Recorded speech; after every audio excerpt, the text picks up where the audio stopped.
KPI Medan Kota, Resort Medan Barat, Minggu 10 Oktober 2021, Minggu ke-19 setelah Trinitatis, Epistel Ibrani 6 ayat 17 sampai 20. Evangelium Ayub 23 ayat 10 sampai 17. Dengan tema Allah yang tidak pernah berubah. Shalom bagi kita semua, selamat hari Minggu dan selamat memasuki Minggu ke-19 setelah Trinitatis dengan tema Allah yang tidak pernah berubah. Marilah kita meminta pertolongan Roh Kudus untuk menuntun kita dalam melaksanakan ibadah ini. Untuk memasuki ibadah, marilah kita saat teduh sejenak. Kita bernyanyi dari Kidung Jemaat nomor 367 ayat 1 dan 3. Padamu Tuhan dan Allahku. Mari kita nyanyikan bersama-sama. Padamu Tuhan dan Allahku, ku persembahkan hidupku. Darimu jiwa dan ragaku hanya dalammu ku teduh. Hatiku yang Engkau pulihkan, padamu juga ku berikan.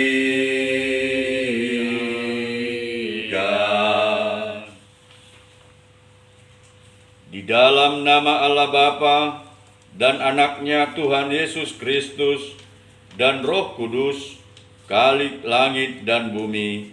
Amin.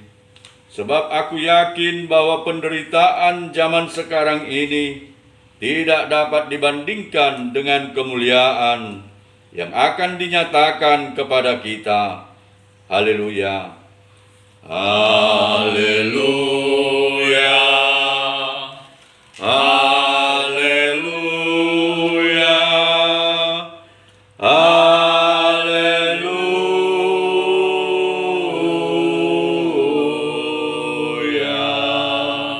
Marilah kita berdoa. Kita kembali bernyanyi dari Kidung Jemaat nomor 282 ayat 4 sampai 5. Mereka dikenalnya yang kasihnya penuh. Mari kita nyanyikan bersama-sama. Mereka dikenalnya yang kasihnya penuh, yang ikut kehendaknya dan hidup dalam Roh, berjalan dalam kasih dengan sesamanya, dan suka memberkati menurut contohnya, dan suka memberkati menurut contohnya. Marilah kita mendengarkan firman Tuhan sebagai pendahuluan khotbah yang tertulis dalam Ibrani 6 ayat 17 sampai 20. Karena itu, untuk lebih meyakinkan mereka yang berhak menerima janji itu akan kepastian putusannya, Allah telah mengikat dirinya dengan sumpah, supaya oleh dua kenyataan yang tidak berubah-ubah tentang mana Allah tidak mungkin berdusta, kita yang mencari perlindungan beroleh dorongan yang kuat untuk menjangkau harapan yang terletak di depan kita. Pengharapan itu adalah sauh yang kuat dan aman bagi jiwa kita, yang telah dilabuhkan sampai ke belakang tabir, Di mana Yesus telah masuk sebagai perintis bagi kita ketika Ia menurut peraturan Melkisedek menjadi imam besar sampai selama-lamanya. Demikianlah pembacaan firman Tuhan. Kita kembali bernyanyi dari kidung pujian, Kusiapkan hatiku Tuhan. Kusiapkan hatiku Tuhan untuk dengar firman-Mu. Mari kita nyanyikan bersama-sama. Kusiapkan hatiku Tuhan untuk dengar firman-Mu saat ini. Ku sujud menyembah-Mu Tuhan, masuk hadirat-Mu saat ini. Curahkan urapan-Mu Tuhan bagi jemaat-Mu saat ini. Ku siapkan hatiku Tuhan untuk dengar firman-Mu. Firman-Mu Tuhan tiada berubah, dahulu sekarang selama-lamanya tiada berubah. Firman-Mu Tuhan penolong hidupku. Ku siapkan hatiku Tuhan untuk dengar firman-Mu.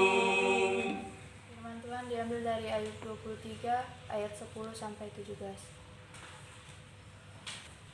Ayub ingin membela diri di hadapan Allah, karena ia tahu jalan hidupku. Seandainya ia menguji aku akan timbul seperti emas. Kakiku tetap mengikuti jejaknya. Aku menuruti jalannya dan tidak menyimpang. Perintah dari bibirnya tidak kulanggar. Dalam sanubariku kusimpan ucapan mulutnya. Tetapi ia tidak pernah berubah. Siapa dapat menghalangi dia? Apa yang dikehendakinya dilaksanakannya juga. Karena ia akan menyelesaikan apa yang ditetapkan atasku. Dan banyak lagi hal yang serupa itu dimaksudkannya. Itulah sebabnya hatiku gemetar menghadapi dia. Kalau semuanya itu kubayangkan, maka aku ketakutan terhadap dia. Allah telah membuat aku putus asa, yang Maha Kuasa telah membuat hatiku gemetar. Sebab bukan karena kegelapan aku binasa, dan bukan juga karena mukaku ditutupi gelap gulita. Amin. Shalom Bapak Ibu Saudara-saudari yang terkasih di dalam Kristus Yesus. Tema hari ini, Allah yang tidak pernah berubah. Bapak Ibu Saudara-saudari yang terkasih di dalam Yesus Kristus. Dalam kisah Ayub kita bicara tentang pengalaman hidup manusia dalam sisinya yang paling ekstrim. Dalam pasal 1 disebutkan Ayub adalah seorang yang saleh dan jujur. Hidupnya takut akan Tuhan dan menjauhi kejahatan. Ia memiliki 7 anak laki-laki dan 3 anak perempuan. Ia adalah seorang yang kaya raya. Kemudian penderitaannya dimulai pada percakapan antara Allah dengan iblis. Iblis menganggap bahwa kesetiaan Ayub hanya karena ia diberkati. Sepertinya iblis menantang Allah dengan pertanyaan, apakah dengan tidak mendapat apa-apa Ayub takut akan Allah? dalam Ayub 1 ayat 9. Maka keadaan Ayub berubah. Ia kehilangan segalanya. Anak-anaknya mati, hartanya habis. Ia menderita bara yang parah. Istrinya menyuruhnya menghujat Tuhan, tapi Ayub tetap kesalehannya karena ia menyadari kekuatannya tidak terletak dalam diri, tapi terletak di luar dirinya, yaitu Allah. Bapak, Ibu, saudara-saudari yang terkasih di dalam Yesus Kristus, sebenarnya yang paling penting dalam kitab Ayub adalah proses perjumpaan Ayub dengan Allah melalui ketidakjelasan, melalui pertanyaan yang menyakitkan karena penderitaannya yang sedalam-dalamnya, dan juga menghadapi persepsi publik tentang apa yang ia derita. Mengapa orang benar harus menghadapi penderitaan? Pertanyaan inilah yang sering kita tanyakan. Kalau menurut pemahaman manusia, kalau Tuhan itu benar-benar ada dan berbelas kasih yang tiada batasnya, bukankah seharusnya ia memelihara dan menyelamatkan orang yang ia kasihi dari penderitaannya? Dalam hal inilah yang selalu terjadi pembicaraan Ayub dengan ketiga sahabatnya. Ayub berdosa, itulah sebabnya ia menderita. Tapi Ayub tidak merasa melakukan dosa, bahkan ia tidak pernah meminta ampun pada Tuhan karena ia yakin ia tidak bersalah. Bapak, Ibu, saudara-saudari yang terkasih di dalam Yesus Kristus, Ayub ingin membela dirinya di hadapan Allah. Ayub 23 ayat 10, Ayub mengatakan, karena ia tahu jalan hidupku, seandainya ia menguji aku akan timbul seperti emas. Ayub percaya pada kedaulatan dan kemahakuasaan Allah. Ia menyaksikan bahwa ia akan timbul seperti emas. Allah sedang menguji dia untuk memurnikan ia seperti emas melalui pencobaan yang dialaminya. Ayub memilih tetap berkeyakinan bahwa Allah berdaulat dan berkuasa, sekalipun ia bertanya-tanya dengan apa yang terjadi dalam hidupnya. Melalui Ayub 23 ayat 11, kita bisa melihat bahwa Ayub memiliki ketetapan hati untuk hidup dalam kesalehannya, walau ia sedang dalam penderitaan yang hebat. Keadaan tidak mengubah imannya kepada Allah. Dalam kedaulatan dan kemahakuasaannya, ia tidak berubah. Itulah eksistensinya Allah yang kekal dan tidak berubah. Ia tidak berubah oleh keadaan dan tidak dipengaruhi oleh apapun. Manusia bisa berubah oleh situasi dan keadaan, bisa menjual imannya, bisa juga melupakan Allah yang mengasihinya karena penderitaan yang dialaminya. Oleh sebab itu, di dalam Ayub 23 ayat 14, Ayub mengatakan, karena ia akan menyelesaikan apa yang ditetapkannya atasku. Dalam kebingungan dan pada saat ia membela dirinya di hadapan Tuhan, Ayub menetapkan hatinya tetap fokus pada Tuhan, kuasa dan kehendak Allah yang tidak pernah keliru. Apa yang sudah ditetapkannya pasti akan terjadi. Bapak, Ibu, saudara-saudari yang terkasih, kita selalu berharap supaya kita tidak mengalami penderitaan seperti penderitaan Ayub, tapi ada kalanya juga seseorang menyamakan dirinya dengan Ayub dalam penderitaannya. Kita bertanya-tanya kepada Tuhan, apa penyebab penderitaan yang kita alami? Mengapa kita menderita? Akan tetapi dari kisah Ayub, kita bisa belajar bagaimana ia tetap mempertahankan imannya dalam penderitaannya. Apakah yang harus kita lakukan dalam kehidupan iman kita kepada Tuhan yang tidak berubah itu, melalui penderitaan, orang percaya semakin mengerti rencana Allah. Bukan berarti kita harus mengalami penderitaan dulu supaya bisa menerima rencana Allah yang indah dan supaya iman kita tetap teguh. Dari kelemahan kita semakin mengenal Tuhan dalam kebesaran dan kedaulatannya yang tidak berubah, dan pikiran manusia tidak akan mampu mengerti rencana dan keputusan Tuhan sebelum ia melewati penderitaan. Amin. Kembali bernyanyi dari Kidung Jemaat nomor 355 ayat 1 dan 3. Yesus memanggil, mari segera, ikutlah jalan selamat baka. Mari kita nyanyikan sama-sama.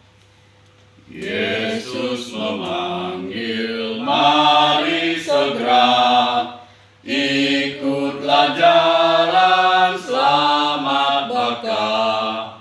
Jangan sesat, dengar sabdanya, hai marilah segera. Sungguh nanti kita akan senang, bebas dosa, hati pun tentram, bersama Yesus dalam terang, yang rumah yang kekal. Tambahan diambil dari 2 Korintus 8 ayat 12. Sebab jika kamu rela untuk memberi, maka pemberianmu akan diterima. Kalau pemberianmu itu berdasarkan apa yang ada padamu, bukan berdasarkan apa yang tidak ada padamu. Amin. Kita kembali bernyanyi dari nyanyian persembahan Kidung Jemaat nomor 396 ayat 2.